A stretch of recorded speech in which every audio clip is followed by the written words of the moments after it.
Sapiens மனிதகுலத்தின் சுருக்கமான வரலாறு. புத்தகச் சுருக்கம். அறிமுகம். ஹோமோ சேபியன்ஸின் பயணம்.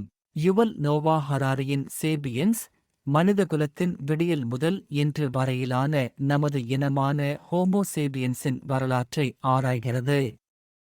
ஹராரி மனித வரலாற்றை வடிவமைத்து முக்கிய முன்னேற்றங்களை ஆராய்கிறார். நாம் எவ்வாறு பரிணாம வளர்ச்சியடைந்தோம், சமூகங்களின் உருவாக்கம் மற்றும் இன்று நாம் இருக்கும் இடத்திற்கு நம்மைத் தள்ளும் சக்திகள். இந்த கதை 4 பகுதிகளாக பிரிக்கப்பட்டுள்ளது. அறிவாற்றல் புரட்சி, விவசாய புரட்சி, மனிதகுலத்தின் ஒருங்கிணைப்பு மற்றும் அறிவியல் புரட்சி. பகுதி 1. அறிவாற்றல் புரட்சி. சுமார் 70,000 ஆண்டுகளுக்கு முன்பு ஹோமோ சேபியன்கள் அறிவாற்றல் திறன்களில் குறிப்பிடத்தக்க மாற்றத்தை அடைந்தனர். இது சிக்கலான மொழி, கற்பனை மற்றும் தகவல் தொடர்பு ஆகியவற்றின் தோற்றத்திற்கு வழிவகுத்தது. இந்த புரட்சி மனிதர்கள் கதைகளை பகிர்ந்து கொள்ளவும், கட்டுக்கதைகளை உருவாக்கவும், அதிக எண்ணிக்கையில் ஒத்துழைக்கவும், மற்ற உயிரினங்களிலிருந்து நம்மை வேறுபடுத்திக் கொள்ளவும் உதவியது. கடவுள்கள், தேசங்கள் மற்றும் பணம் போன்ற பகிரப்பட்ட புனைகதைகளை நம்பும் திறன் எங்கள் வெற்றிக்கு ஒரு முக்கிய காரணியாக இருந்தது என்று ஹராரி கூறுகிறார். அவர் எழுதுகிறார், எங்கள் கூட்டுக் கற்பனையைத் தவிர கடவுள்கள் இல்லை, தேசங்கள் இல்லை, பணம் இல்லை, மனித உரிமைகள் இல்லையோ. இந்த பகிரப்பட்ட நம்பிக்கைகள் சமூகங்களை ஒழுங்கமைக்கவும், சட்டங்களை உருவாக்கவும் மற்றும் சிக்கலான சமூக கட்டமைப்புகளை உருவாக்கவும் எங்களுக்கு அனுமதித்தன. பகுதி 2. விவசாய புரட்சி. சுமார் 12,000 ஆண்டுகளுக்கு முன்பு தொடங்கிய உணவுத் தேடலில் இருந்து விவசாயத்திற்கு மாறியது மனித வரலாற்றில் ஒரு முக்கிய மாற்றத்தை குறித்தது. இந்த காலகட்டத்தில் தாவரங்கள் மற்றும் விலங்குகள் வளர்ப்பு, குடியேறிய சமூகங்கள் மற்றும் நாகரிகங்களின் எழுச்சிக்கு வழிவகுத்தது. இருப்பினும் இந்த புரட்சி இரட்டை முனைகள் கொண்ட வாள் என்று ஹராரி வாதிடுகிறார். இது மக்கள் தொகை வளர்ச்சி மற்றும் தொழில்நுட்ப முன்னேற்றத்தை அனுமதித்தாலும், சமூக படிநிலைகள், உழைப்புச் சுரண்டல் மற்றும் பலரின் வாழ்க்கை தரம் குறைவதற்கும் வழிவகுத்தது. வரலாற்றின் மிகப்பெரிய மோசடி. ஹராரி விவசாய புரட்சியை எப்படி விவரிக்கிறார்? அது வெளிப்படையான முன்னேற்றத்தை கொண்டு வந்தாலும், அது மனிதர்களை கடின உழைப்பு, மோசமான உணவு மற்றும் நோய்களின் சுழற்சியில் சிக்க வைத்தது. பகுதி 3. மனிதகுலத்தின் ஒருங்கிணைப்பு. மனிதர்கள் உலகம் முழுவதும் பரவியதால் அவர்கள் பெரிய மற்றும் சிக்கலான சமூகங்களை உருவாக்கினர். பணம், பேரரசுகள் மற்றும் மதங்கள் போன்ற மனிதகுலத்தை ஒன்றிணைத்த சக்திகளை ஹராரி ஆராய்கிறார். பல்வேறு குழுக்களிடையே முன்னோடியில்லாத ஒத்துழைப்பை இந்த கட்டுமானங்கள் எவ்வாறு அனுமதித்தன என்பதை அவர் எடுத்துக் காட்டுகிறார். ஹராரி, பணம் என்பது இதுவரை உருவாக்கப்பட்ட பரஸ்பர நம்பிக்கையின் மிகவும் உலகளாவிய மற்றும் மிகவும் திறமையான அமைப்பு என்று வலியுறுத்துகிறார்.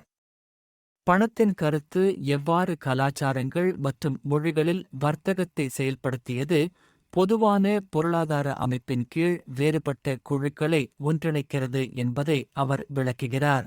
மனித சமூகங்களை ஒன்றிணைப்பதில் பேரரசுகளும் முக்கிய பங்கு வகித்தன.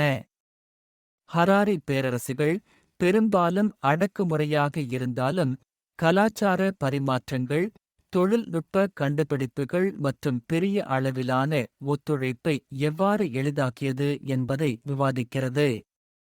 மதங்களின் பரவலானது மனிதர்களை மேலும் ஒன்றிணைத்து, பகிரப்பட்ட தார்மீக நெறிமுறைகளையும் அடையாள உணர்வையும் அளித்தது. பகுதி 4. அறிவியல் புரட்சி. சுமார் 500 ஆண்டுகளுக்கு முன்பு தொடங்கிய அறிவியல் புரட்சி உலகத்தைப் பற்றிய நமது புரிதலை அடிப்படையில் மாற்றியது. அறிவை பின்தொடர்வதும், அறிவியல் முறைகளின் பயன்பாடும் நீராவி இயந்திரம், மின்சாரம் மற்றும் இணையம் போன்ற முன்னோடியில்லாத தொழில்நுட்ப முன்னேற்றங்களுக்கு வழிவகுத்தது என்பதை ஹராரி ஆராய்கிறார். இந்த சகாப்தம் முதலாளித்துவத்தின் எழுச்சியையும் கண்டது. இது வளர்ச்சி மற்றும் லாபத்தை வலியுறுத்தும் மதம் என்று ஹராரி விவரிக்கிறது. அறிவியலும் முதலாளித்துவமும் எவ்வாறு உலகளாவிய ஆய்வு மற்றும் காலனித்துவத்தை உந்தியது என்பதை ஹராரி விவாதிக்கிறார். அறிவு மற்றும் வளங்களுக்கான தேடல் இயற்கையையும் பிற மக்களையும் சுரண்டுவதற்கு வழிவகுத்தது. சுற்றுச்சூழல் சீரழிவு மற்றும் அணுசக்தி யுத்த அச்சுறுத்தல் உள்ளிட்ட முன்னேற்றத்தின் இருண்ட பக்கத்தை அவர் எடுத்துக்காட்டுகிறார். ஹோமோ சேபியன்ஸின் எதிர்காலம். இறுதி அத்தியாயங்களில் மனிதகுலத்தின் எதிர்காலத்தை ஹராரி ஊகிக்கிறார். உயிரி தொழில்நுட்பம், செயற்கை நுண்ணறிவு மற்றும் மரபணு பொறியியல் ஆகியவற்றின் சாத்தியக்கூறுகளை மனிதர்களை மாற்றுவதற்கு அவர் விவாதிக்கிறார். இந்த முன்னேற்றங்களைப் பற்றிய நெறிமுறை கேள்விகளை ஆசிரியர் எழுப்புகிறார். நாம் ஒரு புதிய இனமாக உருவாகலாமா அல்லது அழியாத நிலையை அடைவோமா என்று சிந்திக்கிறார். ஹராரி ஒரு சிந்தனையை தூண்டும் கேள்வியுடன் நம்மை விட்டுச் செல்கிறார்.